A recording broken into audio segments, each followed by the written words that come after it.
In 1969, Philips Records did something that looks, from here, close to insane.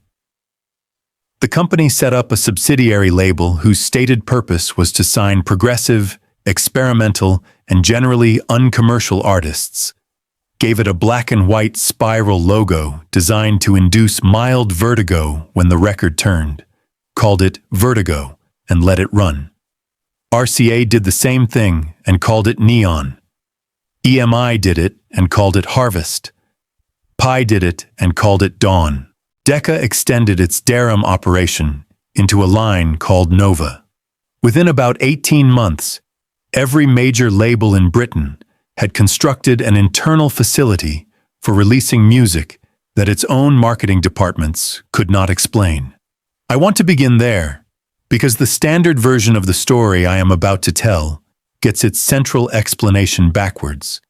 And once you fix the explanation, the individual records become more interesting rather than less. The standard version runs like this. In the early 1970s, the music business was becoming corporate and risk-averse. Bands that were willing to compromise found success. Bands that refused were crushed, ignored, and buried. The lost albums of the period are therefore casualties of commerce, noble failures, art defeated by money. That is a comfortable story, and it is not true. The period between roughly 1969 and 1972 is the single most permissive stretch in the commercial history of British rock. The majors were sitting on enormous profits generated by the boom of the middle 60s. Album sales had overtaken singles, and nobody in an A&R department could predict what would sell, because the thing that had just sold most spectacularly was a double album by a band who were barely speaking to one another and who had put 8 minutes of tape collage on side 4. In conditions of total uncertainty, the rational strategy is to sign everything and see what happens. So they signed everything. There is a second claim in the standard version that needs dismantling before we go further, which is that the bands who succeeded did so by tempering their experimentation, and that the successful progressive rock of 1971 was clean, polished, and ultimately safe. Look at what was actually selling. Emerson, Lake, and Palmer released Tarkus in June of that year, an album whose first side is a 20-minute suite in shifting meters about an armored mechanical armadillo emerging from a volcano, and it went to number 1 in Britain. Van der Graaf Generator released Pawn Hearts, which ends with a 23-minute piece about a lighthouse keeper losing his mind, and it went to number 1 in Italy. Genesis released Nursery Crime, which opens with a song about a boy decapitated with a croquet mallet, who returns as a spirit. King Crimson released Islands. Jethro Tull released Aqualung. Yes, released 2 albums. None of that is safe. The idea that the successful acts were the palatable ones is a story invented much later, after punk had reframed progressive rock as the establishment, and it requires you not to listen to the records. The genuine difference between the bands that survived and the bands in this essay is not aesthetic caution. It is infrastructure, which means that the records I am going to discuss were not suppressed by the industry. They were commissioned by it, paid for by it, pressed by it, and then abandoned by it, which is a different failure with different causes, and the causes are worth knowing.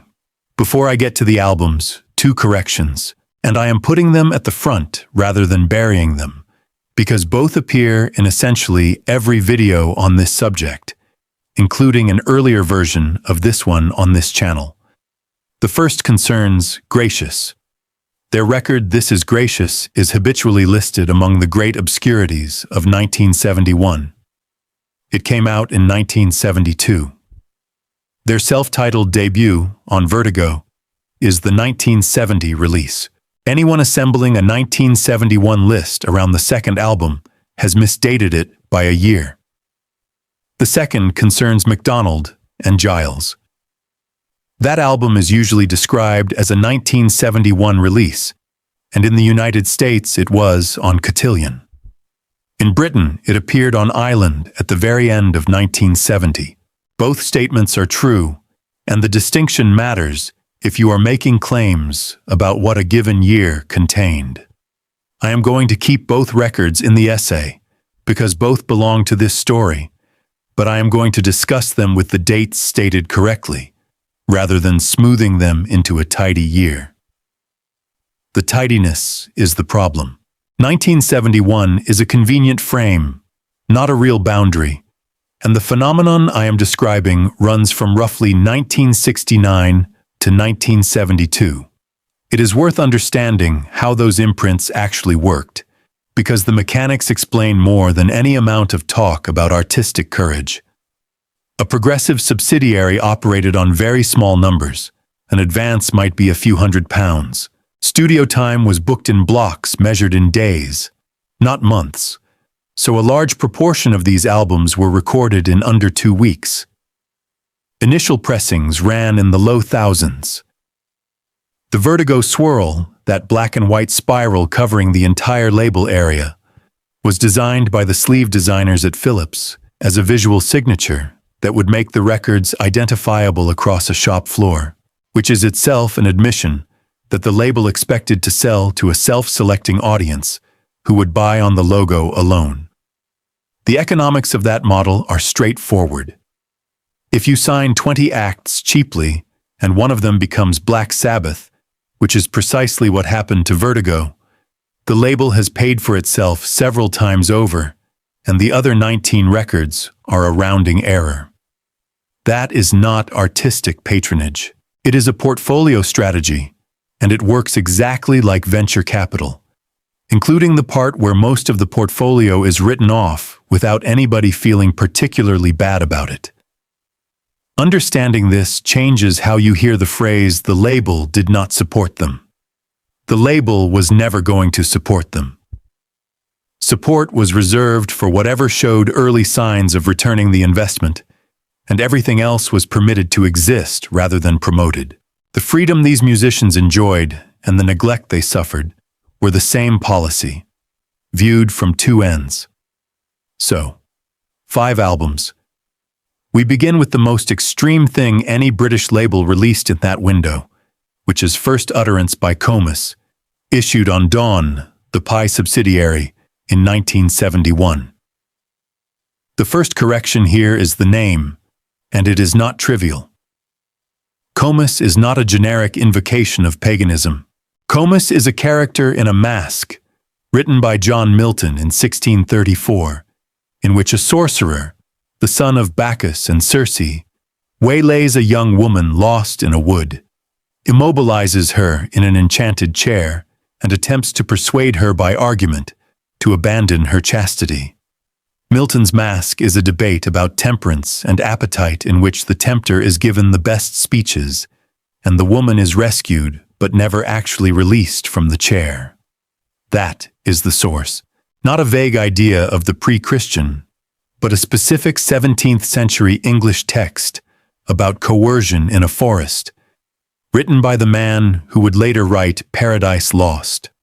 Once you know that, the album's obsession with pursuit, restraint, violation, and asylum stops looking like adolescent shock and starts looking like a reading.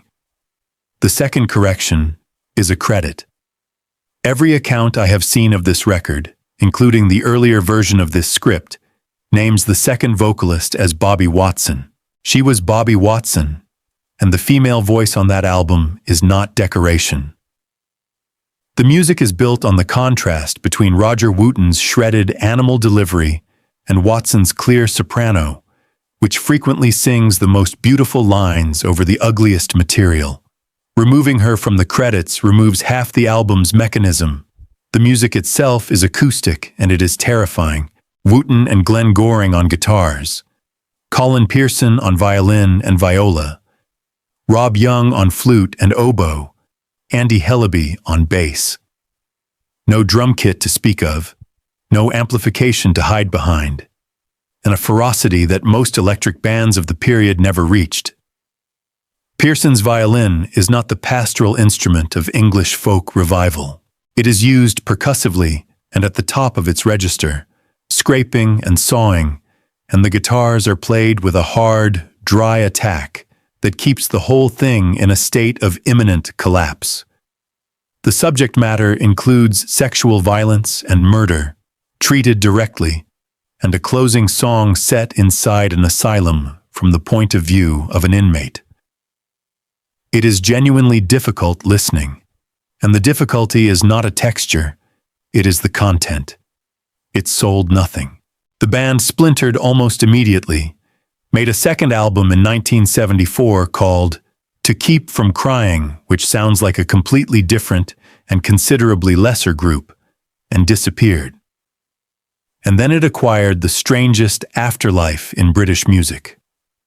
David Bowie had booked them at his Beckenham Arts Lab and championed them early.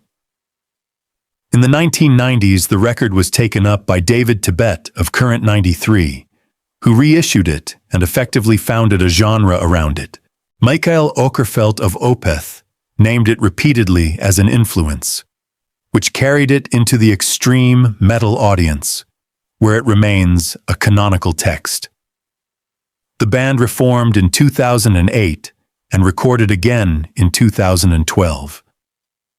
I want to note one thing about that afterlife, because it bears on everything else in this essay.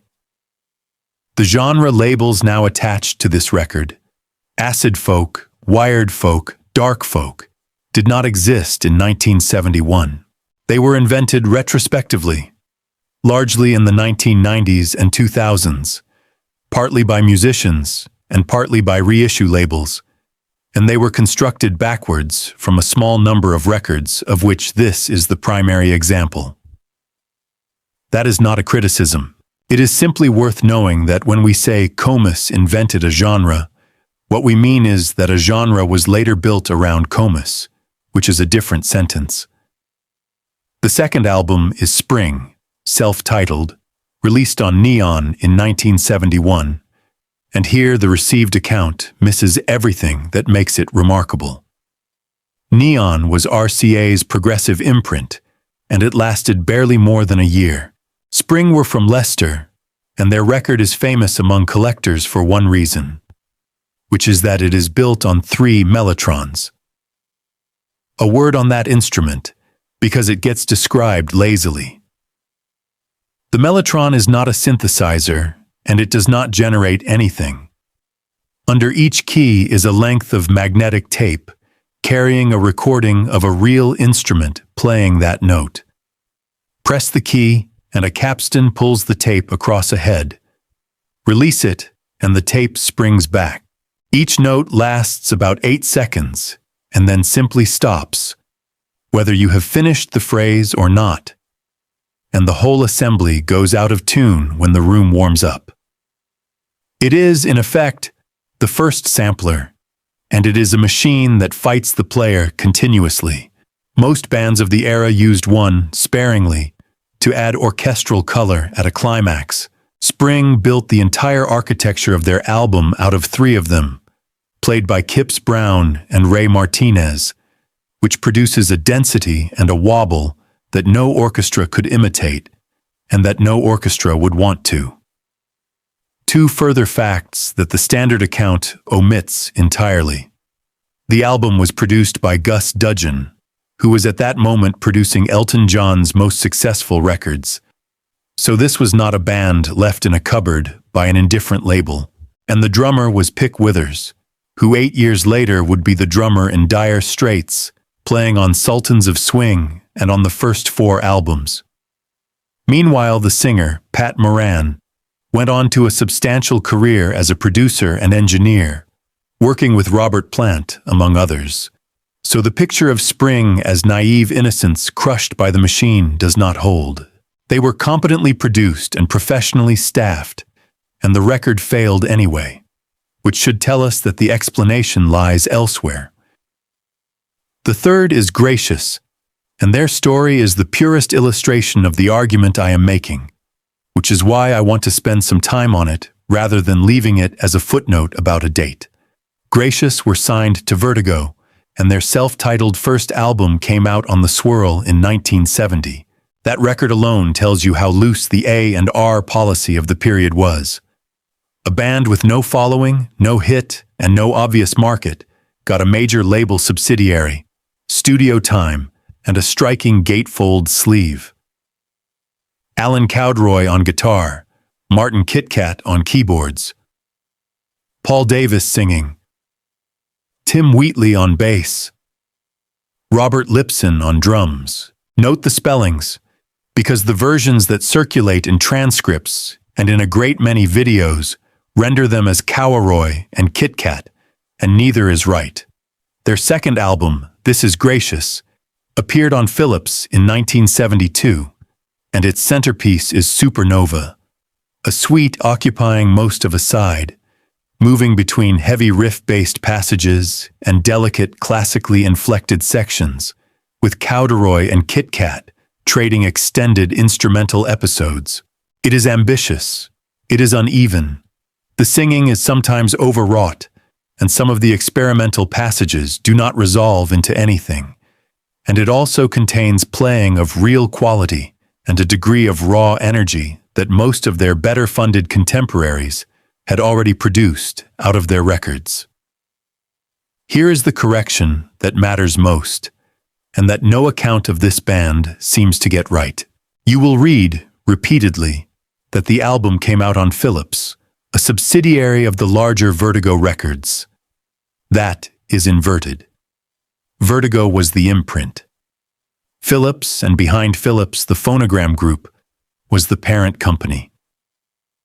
Getting that backwards turns the entire structure of the British record industry upside down in a single sentence, and it is precisely the kind of error that a knowledgeable viewer will not let pass. And the band had already broken up before the record was released. Read that sentence again, because it is the whole thesis of this essay compressed into 11 words. Here is a group that a major label had funded twice, over 2 albums, across 2 imprints. With studio time and sleeve design and pressing and distribution, and the finished object went into the shops with nobody left to play it, nobody to interview, nobody to tour it, and no reason for anybody in the building to spend another pound on it. It did not fail because the public rejected it. The public was never given a mechanism by which it could accept or reject anything. Alan Cowderoy, incidentally, did not vanish. He went into the industry and became an executive at Stiff Records, the label that released Elvis Costello and Ian Dury. The people in these stories almost never disappear. They move to the other side of the desk, which is its own kind of commentary. The fourth is Fuchsia, self-titled, on Pegasus, in 1971, and it is the most genuinely unclassifiable record here.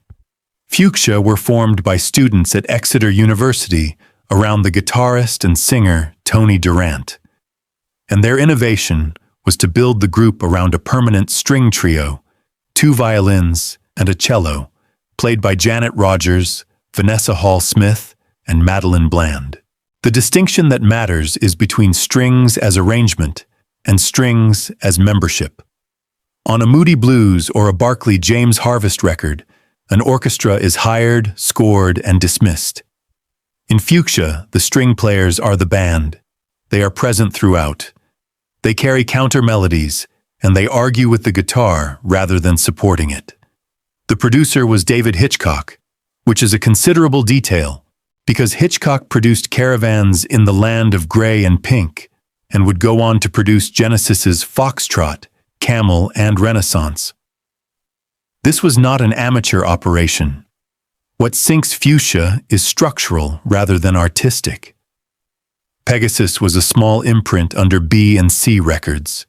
The band had no meaningful management. They were students.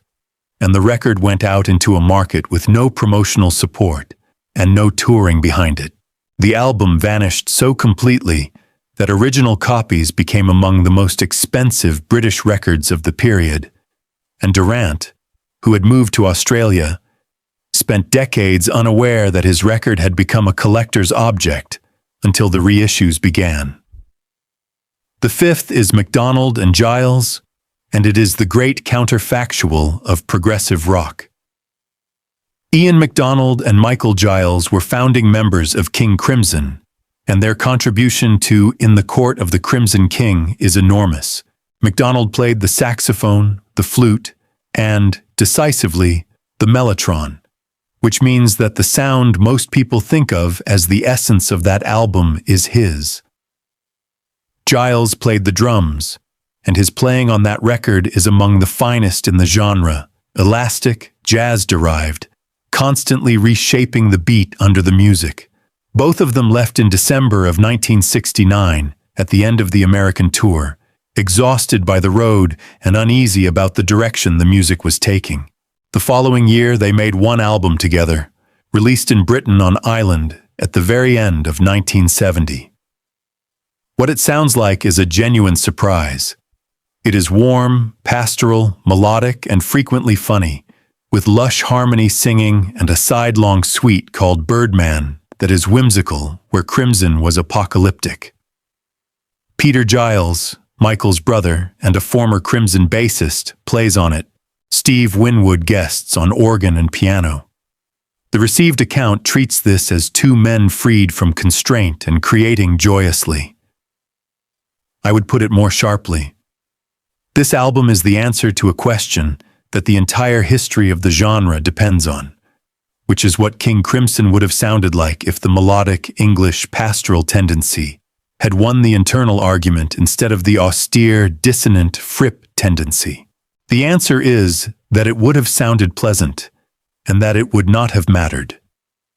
That is a hard thing to say about a lovely record, but the comparison is unavoidable, and it is the strongest available argument that Robert Fripp's ruthlessness was necessary, rather than merely temperamental.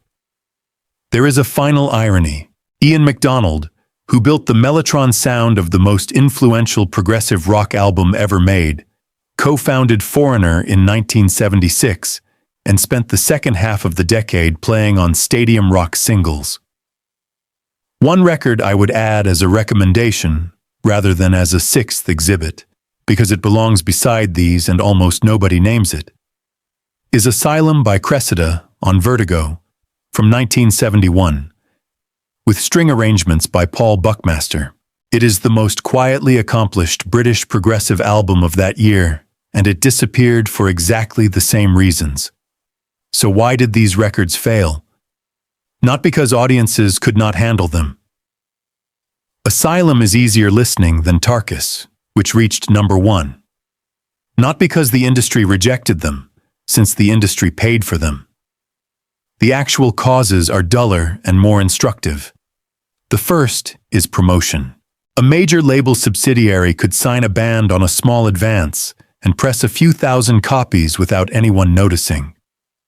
Promoting a record, buying advertising, getting it onto radio, servicing the press, costs many times more than making it, and those budgets were allocated to a small number of priority releases.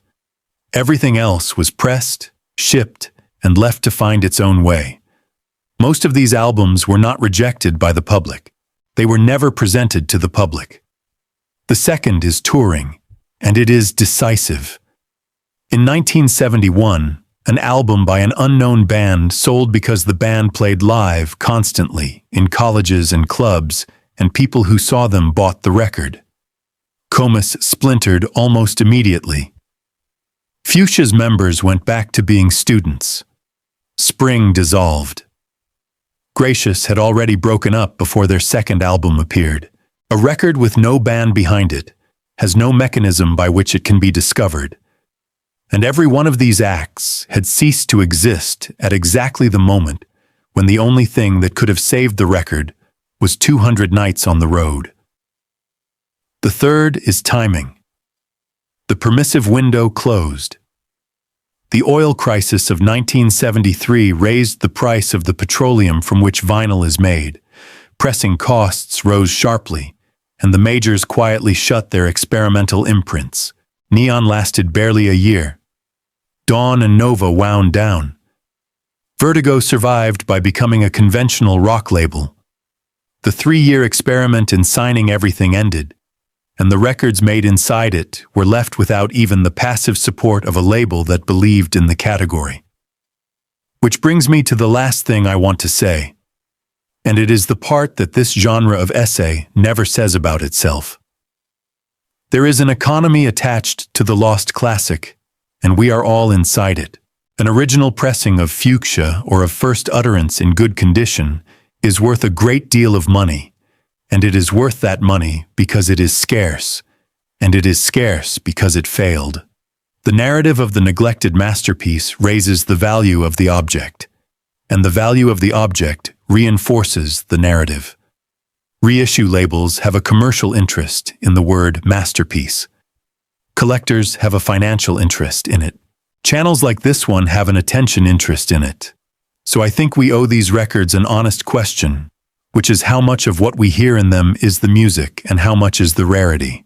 My own answer, having lived with all five, is that it varies enormously. First Utterance would be a major work if it had sold 1 million copies, and its power has nothing to do with its obscurity. Asylum is simply a very good record that deserved a life it did not get. Spring is a beautiful and slightly monotonous album that is more interesting as a document of an instrument than as a body of songs. Fuchsia is charming and uneven, and some of what reads as originality is inexperience. MacDonald and Giles is delightful and inconsequential, and its historical importance vastly exceeds its musical importance. That is not a demolition. 4 of those 5 are worth your time, but the category of lost masterpiece flattens them into a single narrative of injustice, and the narrative is doing work that the individual records should be doing. The romantic version says these bands were too pure for the marketplace. The evidence says they were signed by the marketplace, produced by professionals, pressed by majors, and then left alone in a warehouse, because nobody bought advertising and because the bands had stopped existing. That is a sadder story, and a truer one, and it has one advantage over the romantic version. It suggests that what happened to these records was not fate. It was a series of ordinary decisions made in offices, most of them defensible individually, which together produced 50 years of silence.